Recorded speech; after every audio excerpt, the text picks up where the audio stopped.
Bismillahir Rahmanir Rahim. This is the English translation of the Majlis of Hazrat Maulana Qamar Uzzaman Saheb Damat Barakatuhum, which took place on Wednesday, the 20th of Rabi'ul Akhir 1444, corresponding with the English date 16th of November 2022. This Majlis took place after the Ishraaq Salat at the residence of Hazrat Wala in Wasiabad, Allahabad, UP, India. So here, Tawheed. If there's no Tawheed, there's nothing. Tawheed nahi, kuch nahi. Wahidullah, fa inna Tawheed ra'su ta'at. Proclaim the oneness of Allah subhanahu wa ta'ala, because the essence of all obedience, rather there's no obedience to Allah, there's no ibadat, there's no worship, there's nothing if there is no Tawheed and proclamation of the oneness of Allah subhanahu wa ta'ala.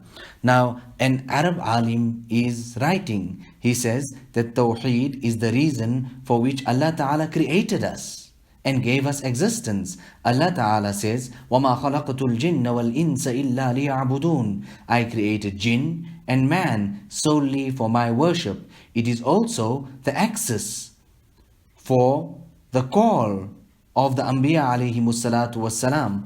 Now Allah Ta'ala says, وَلَقَدْ بَعَثْنَا فِي كُلِّ أُمَّةٍ رَسُولًا أَنِ اعْبُدُوا اللَّهَ وَاجْتَنِبُوا الطَّاغُوتِ. We sent to every community a messenger proclaiming, worship Allah and abstain from all false deities.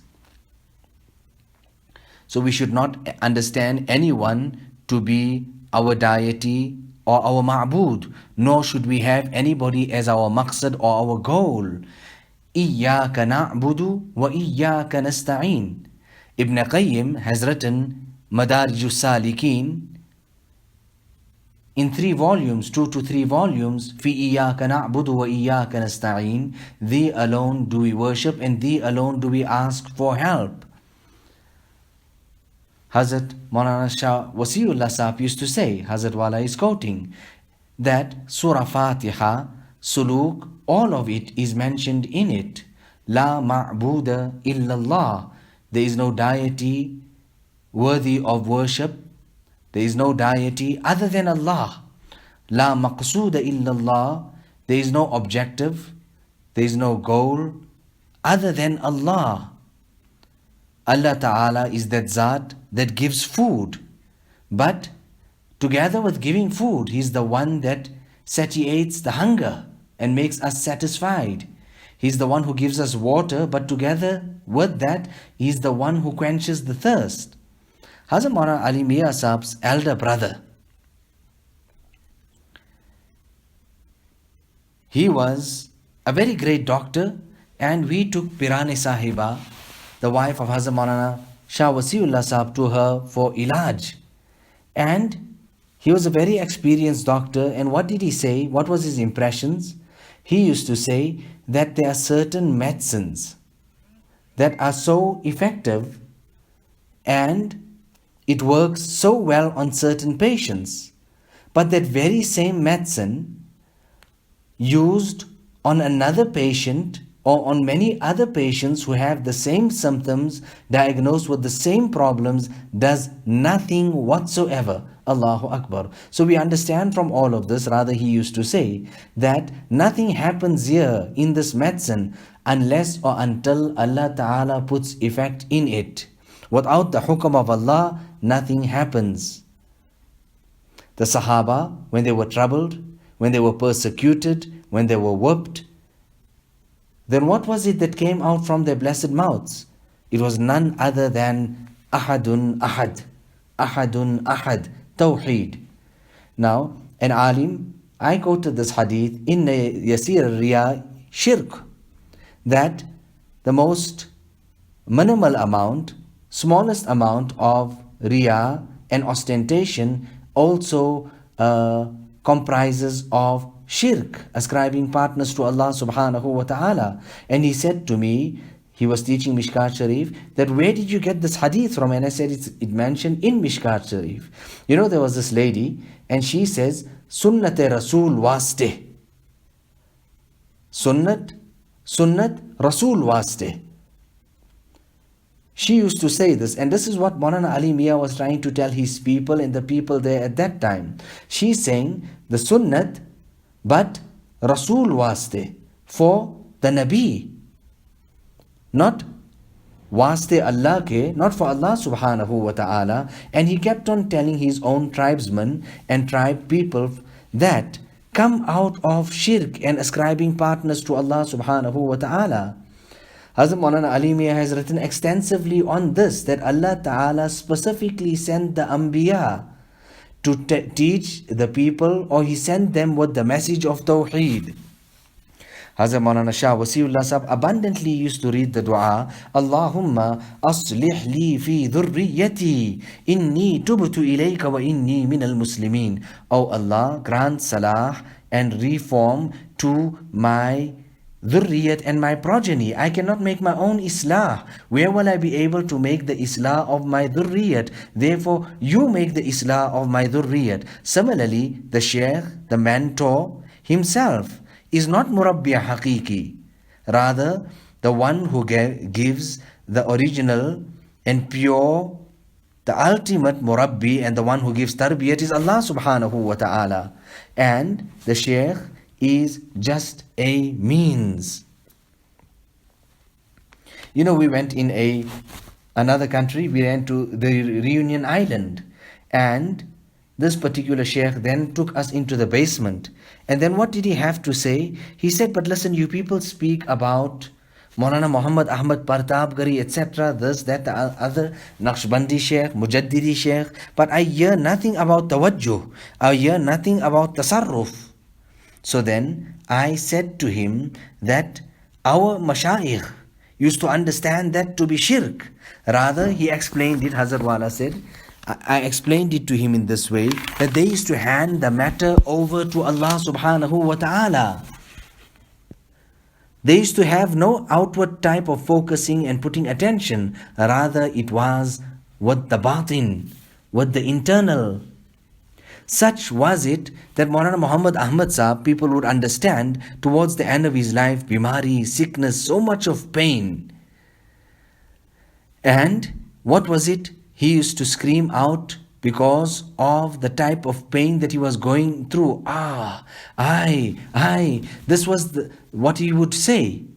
And despite all of that, whoever would sit in his majlis or with him would not be able to stand up. He would be glued and he would be seated.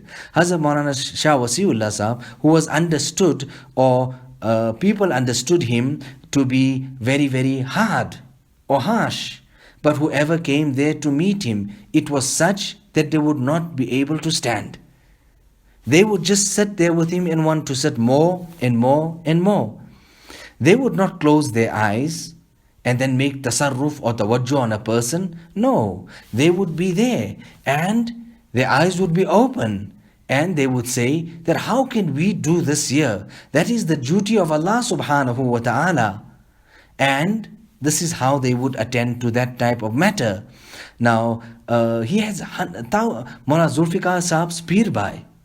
And he also has hundreds, thousands of murids. Rather, people wait in lines there. But when I told him this year, he became happy, he was convinced, rather he was affected deeply. Therefore, abundantly we should also make the dhikr of kalima tayyiba. Rather, our children as well, we should make their tongues customary to the kalima tayyiba. The Buzurgan-e-Deen was such also that they would negate themselves even when carrying out the dhikr. La ilaha illallah. There is none worthy of worship but Allah. Nothing, not even me. I am nothing. I am not even present here. But such was their hal when they used to say La ilaha. Then they would disappear. At that time, people would understand this to be a great miracle.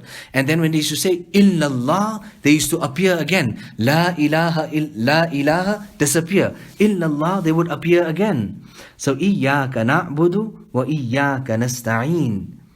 So, we have to come out from all types of shirk.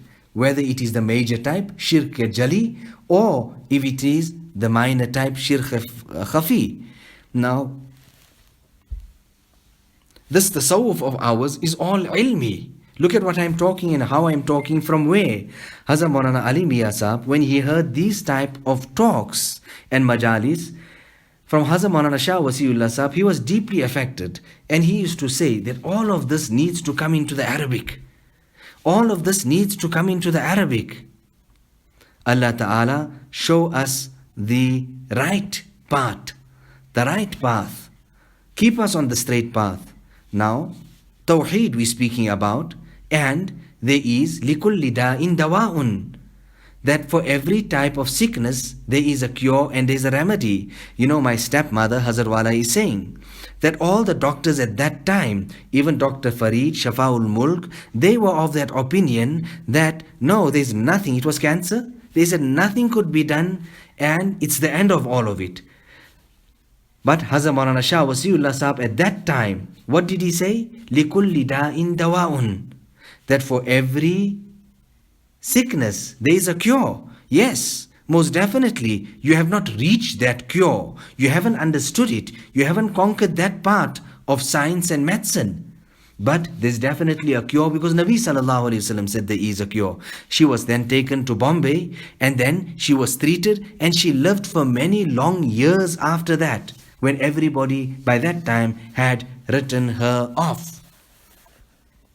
So Tawheed is the first obligation on a person for admission into Islam. It is also the first obligation on the one who invites. He does da'wat and tabligh to Allah subhanahu wa ta'ala. He has to teach it to the people. Rasulullah sallallahu alayhi wasallam said to Hazrat Muaz ibn Jabal radiyallahu ta'ala an, when he sent him to Yemen, when you meet some people, the people of the book, Ahle Kitab, the first thing you must invite them to is belief in the oneness of Allah subhanahu wa ta'ala. Allah ta'ala threatens those who do not purify themselves with tawheed and iman of a severe punishment on the day of Qiyamah. وَوَيْلٌ لِلْمُشْرِكِينَ الَّذِينَ لَا يُؤْتُونَ الزَّكَاةَ وَهُمْ بِالْآخِرَةِ هُمْ كَافِرُونَ. Destruction to the polytheists who do not give zakat and who reject the year after. Now Ibn Taymiyyah rahimahullah says in his commentary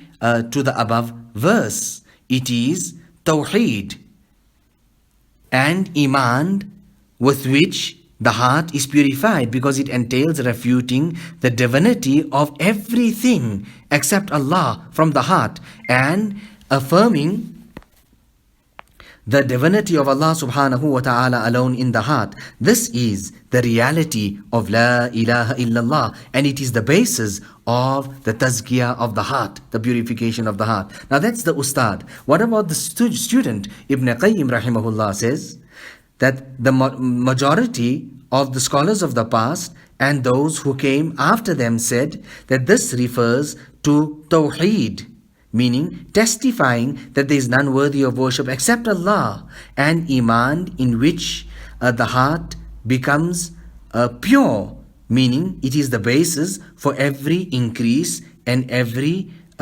growth.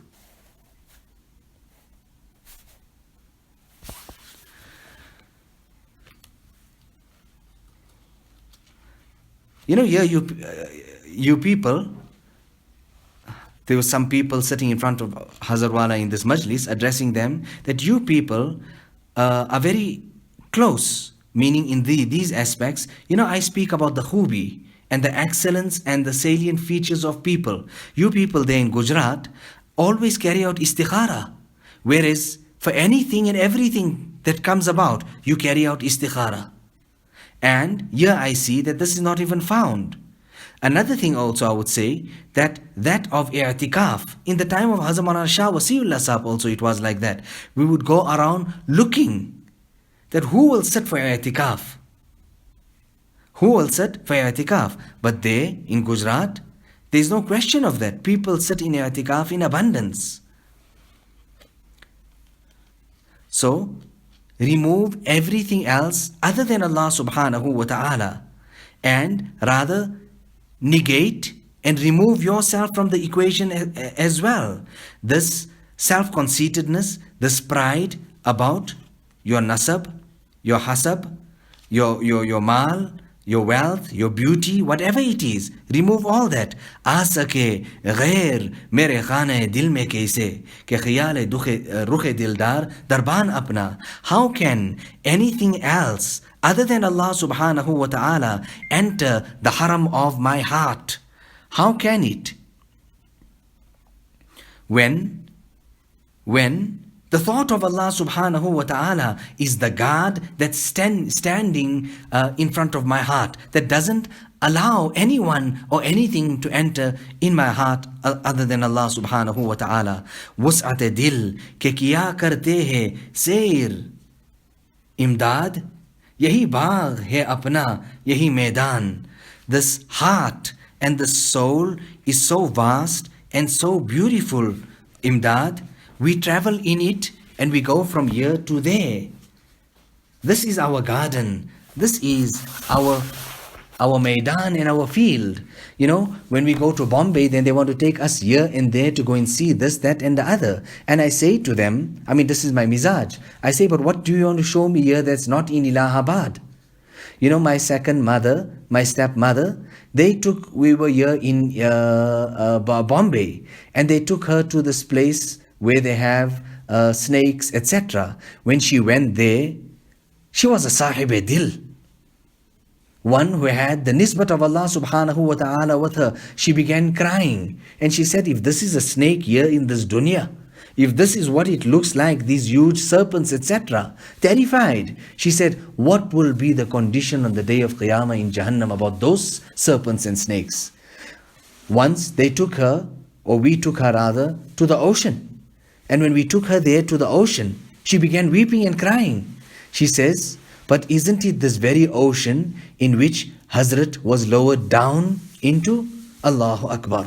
So Tawheed, the oneness of Allah subhanahu wa ta'ala, and Risalat, the Nubuwwat of Rasulullah sallallahu alayhi wa sallam. So Hazrat Mujaddid Al-Faytani writes, one is Tawheed, but when we joined and when we put together with it Risalat, then it becomes like that of the 14th moon. Allahu Akbar.